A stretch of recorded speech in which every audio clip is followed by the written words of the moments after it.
The Boom Esports, they could go for that Lung. I do believe Danny is much more confident picking up this Lung compared to the Arlie. Now, coming in for the side of Kagendra, you have a few strong picks that you could really pull up. You have the likes of the Maestro Nui. You have the likes of the Diadea. All these are still up and available here. So for Kagendra, they do hover towards the Magin, on towards my Ihans here. Ihans, he had a pretty good presence in game number 1. So game number 2, defaulting into a much stronger laner and a playmaker here. And that's the Maestro Nui here. Double bounce house for the side of Kagendra. Oh, the M&M combo, as I call it. The Maestro Nui and the Magin. Oh yeah, double M's. Yeah, both of them are going to be going to the backline. It's a good thing that Boom Esports has the Lung at least on their side. The Zhangfei is just going to be there to help out if ever this two will dive that backline. That's exactly what you're saying there. Like, obviously, this is the M&M combo. Yeah. And just like the peanut M&Ms, it's quite nutty when it gets onto the gorge, right? Like, you want to be able to get onto the backline, especially onto this Lung. Like, you really got to hope that Danny chooses the use of that Infinite Vastness, the ultimate here from Lung, at perfect timing. Yeah, he needs to think about this. But on the other hand here, Tatsuri is going to be going on that Yixing for that pick.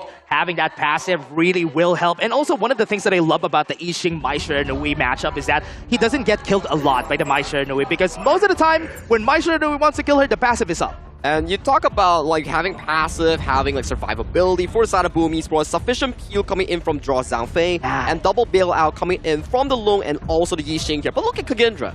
They're all in or nothing in this draft. Triple knockup from Lianpo, from Maestro Nui, and Magin in that first 3 pick.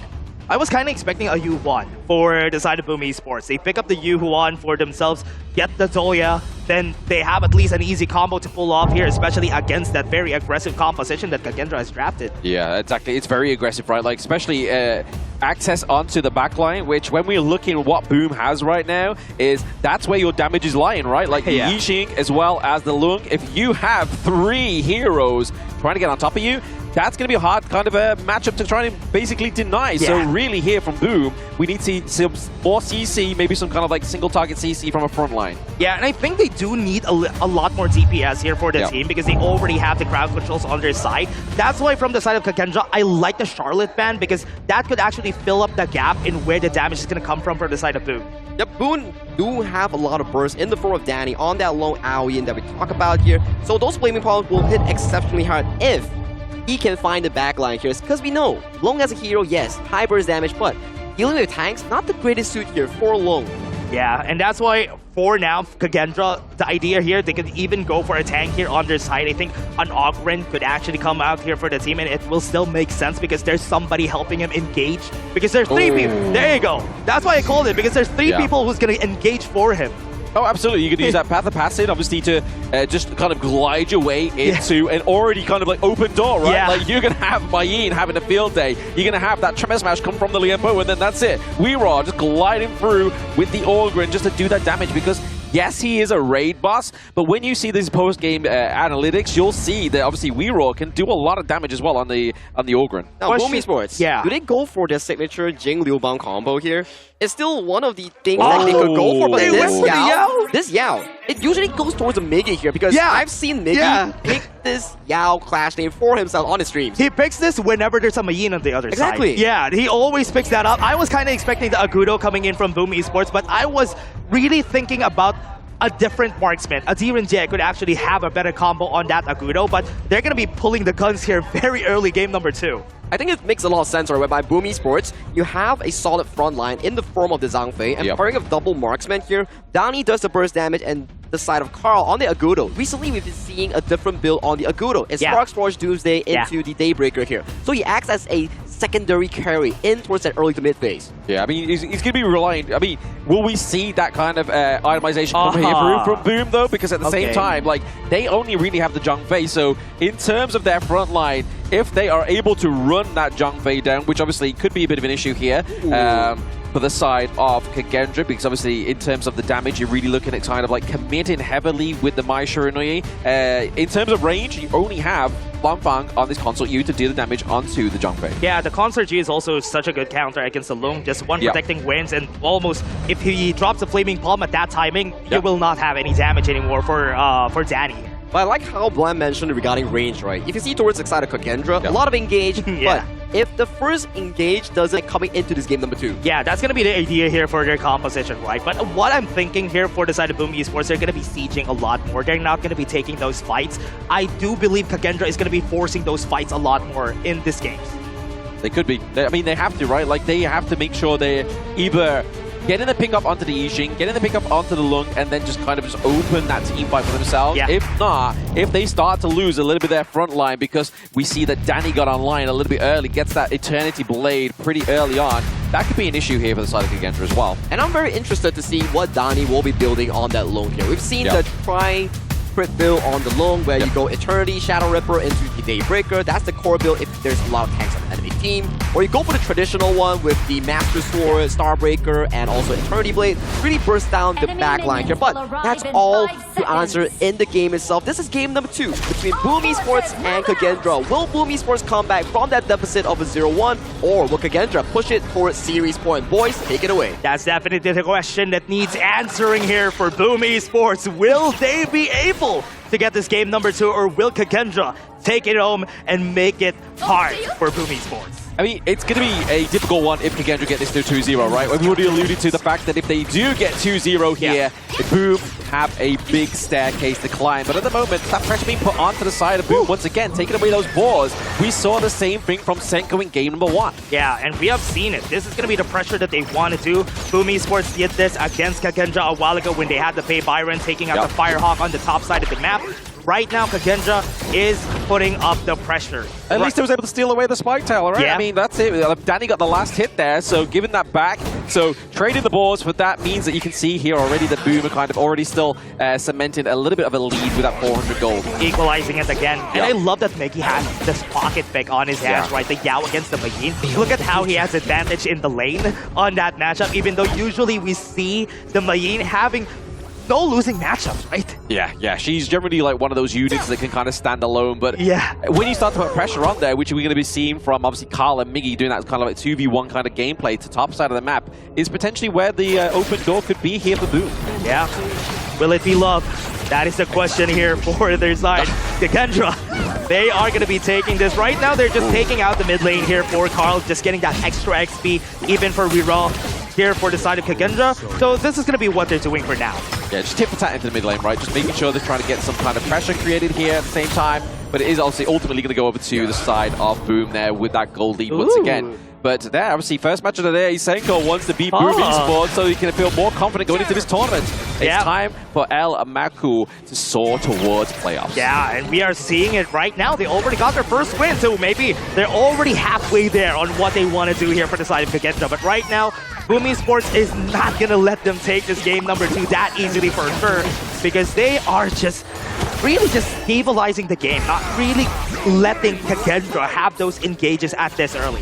I mean, we have to wait till level 4, right? Yeah. Like, when level 4 comes around, it's going to be a completely different game for Kagendra. Like, they have so much other uses of the initiation. Yeah, right now, I'm definitely predicting that on the first Tyrant, Kagendra is going to be winning that fight. If ever they take a fight there, Boom Esports is not going to win that. Yeah, I think the only way they win that is if they create that early pressure on before the Tyrant even spawns, right? So they just kind of play to the timer.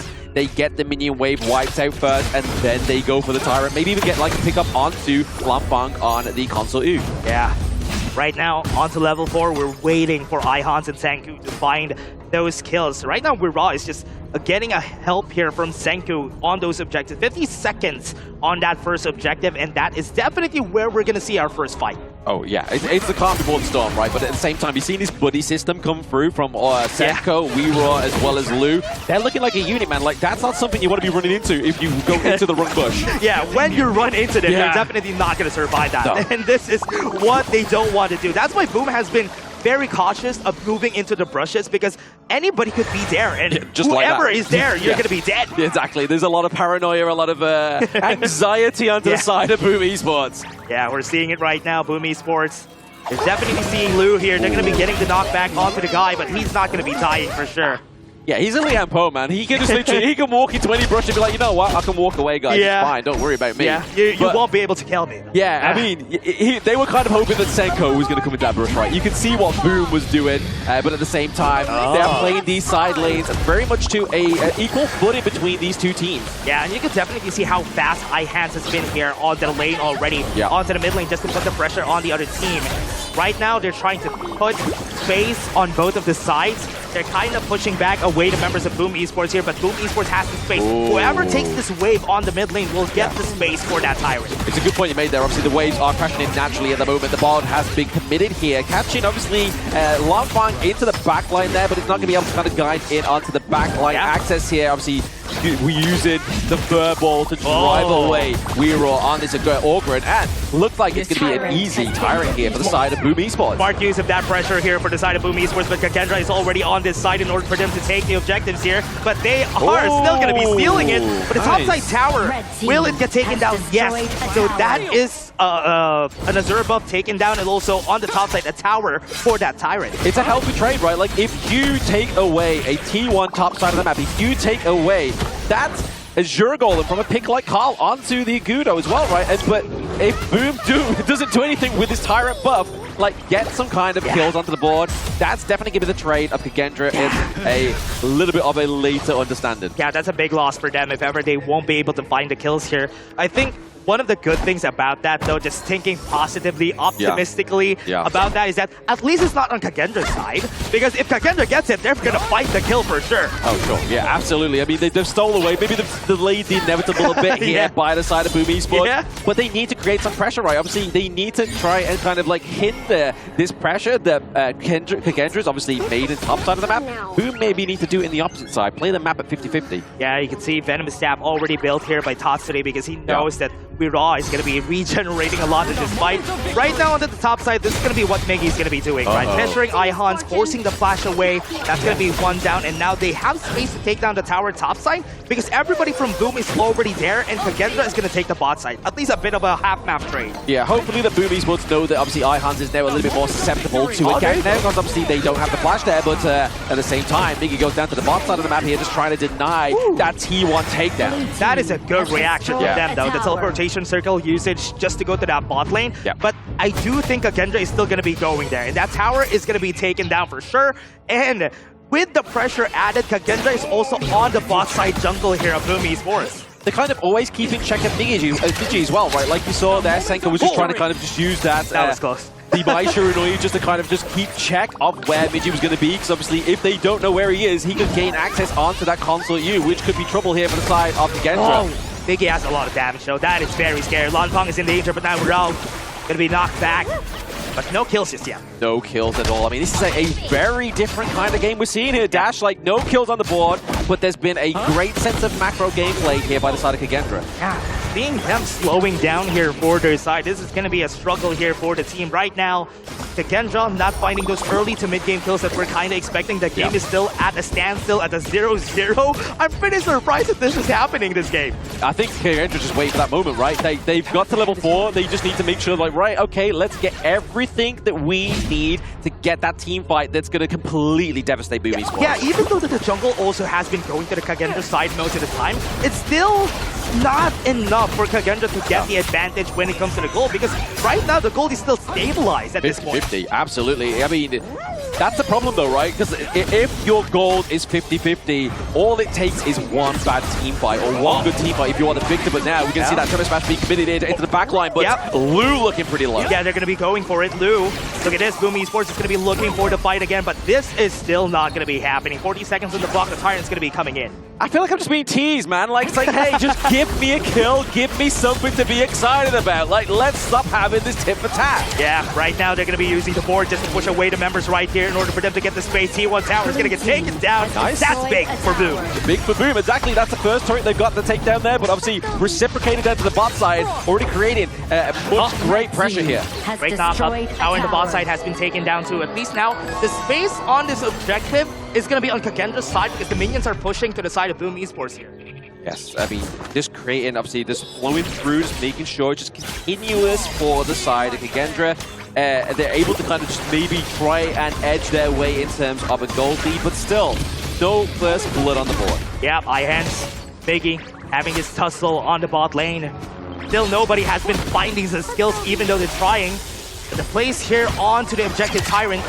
10k HP and now they're trying to go for it. They already used the board. They have more board in this fight and that's going to be going to Danny. They're going to be backing up. Draw is in place in order to use that unbridled outburst. That's why Kagendra didn't go for it. They didn't go for it. They was able to use that as a zone mechanic there for the side of Boom Esports, really giving that Tyrant once again over to Boom. But the problem is, Boom's already had a Tyrant once before, but they did nothing with it. Yeah, right now they still have the Tyrant. Will this be the time that they find things on the map? They already have their second items on most of their players here. So I think it's time. I mean, I know when it's going to be time. So you can see that meteor being built here by the side of Danny on Boom. So once that Starbreaker comes through, I think that's going to be kind of a pain train here for the side of Kagendra. Yeah, what's hard about this is that Kagendra, they're going to be the ones lagging behind. As you said, Starbreaker has been built. So this is going to be the time that they're going to be looking for those fights. Look at tower top side, nobody's going to defend that, right? Yeah, that's a great pressure here from the side of Boom, right? Like, just like, hey, look guys, you've got a problem into the top side of the map. You've got a problem there because the neutral objectives are being spawned as well. Do you want to give over another Tyrant or give over the Shadow Overlord to the side of Boom Esports? Look at the pressure here, Miggy. Going to be trying to take down onto the back one. Ihans goes in for the drop pick, but it's still not enough to get the kill. First blood comes in, but the board is there in front of everybody. Weird was able to get the blood rage in, and now everybody's low HP. Move forward, and that's it that they're looking for. Boom Esports gets double kill, make that 4 on their side. I mean, that was beautiful there by the side of Draw, right? Like, he was just waiting for two members of Kagendra to get together so he could stampede and give that time space for Danny to come through with the Flaming Palm. Senko is still not out of trouble. Yeah, they have the Tyrant. Top side is what they're looking for. That's going to be the T3 on the side of Boom Esports, and that's big. Another tower down, and Boom Esports gains advantage because of that team fight. This is the beauty of Honor of Kings as well, right, Dash? The fact that, like, not much on their side, and now Kagendra, this is what we were talking about. This composition really relies on that early game kills, and if they don't get it, they're going to get outscaled here by Boom Esports. Oh, yeah, that's going to be a problem as well, right? I mean, to be honest, the problem's already starting to surface into this top side of the map. Like, you're going to have super minions there, and that's going to kind of always mean that somebody on the side of Kagendra having to be pushed up to the top side. The smartest thing that they did there was that they had a big wave on the top side before they started the Tyrant. That was such a smart play for Boom. Very smart play. I mean, it's all about these little, like, little decisive factors that really kind of change the whole aspect of these teamfights. Because if they didn't have that dash, if we lived in a parallel universe, it would have been Kagendra with everything going in their favor. And also they timed it at the last second of the teleportation circle. That's why Danny was in that fight. Yeah, exactly. It's just playing to these timers very well. And you can kind of see with these kind of like nuances that we see from these global teams that they are starting to adapt into like how we see some great gameplay from obviously the likes of KPL. Yeah, we're out already half HP.